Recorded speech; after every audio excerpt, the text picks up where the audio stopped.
በዘንድሮ ዓመት የሚካሄደው ሰባተኛው ሀገር አቀፍ ምርጫ ሰላማዊ ዲሞክራሲያዊና ሁሉን አቀፍ ሆኖ እንዲፈጸም የጸጥታ ተቋማት ሚና የላቀ መሆኑን የምርጫ ደህንነትና የጸጥታ ተቋማት ሚና መጽሐፍ ጸሐፊ ኮሚሽነር ዶክተር ዘላለም መንግስቴ ገለጹ። የአማራ ክልል ፖሊስ ዋና ጠቅላይ መምሪያ አዛዥ ኮሚሽነር ዶክተር ዘላለም መንግስቴ የምርጫ ደህንነትና የጸጥታ ተቋማት ሚና መጽሐፍን አስመርቀዋል። በመጽሐፉ ምረቃ ወቅት የጦር ኃይሎች ምክትል ጠቅላይ ኤታማዦር ሹም ጄኔራል አበባው ታደሰ፣ የኢትዮጵያ ፌዴራል ፖሊስ ኮሚሽነር ጄኔራል ደመላሽ ገብረ ሚካኤል እና ሌሎች ከፍተኛ የመንግስት ባለስልጣናት፣ የሃይማኖት አባቶች፣ አባገዳዎችና ጥሪ የተደረገላቸው እንግዶች ተገኝተዋል።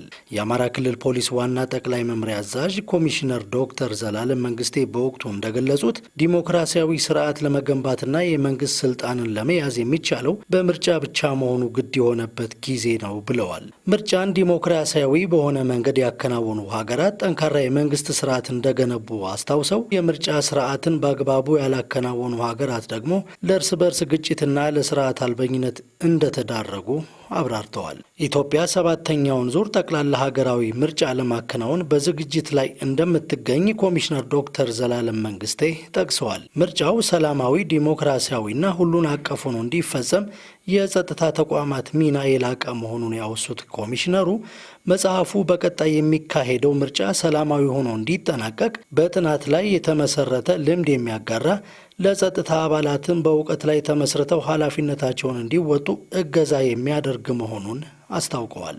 በእሳቸው የተጻፈው የምርጫ ደህንነትና የጸጥታ ተቋማት ሚና መጽሐፍ በስድስቱ ዙር ምርጫዎች ላይ የጸጥታ ተቋማትን በመምራት ያገኟቸውን በጎ ልምዶችና የታዩ ጥረቶችን በመመርመር የተዘጋጀ መሆኑንም ተናግረዋል።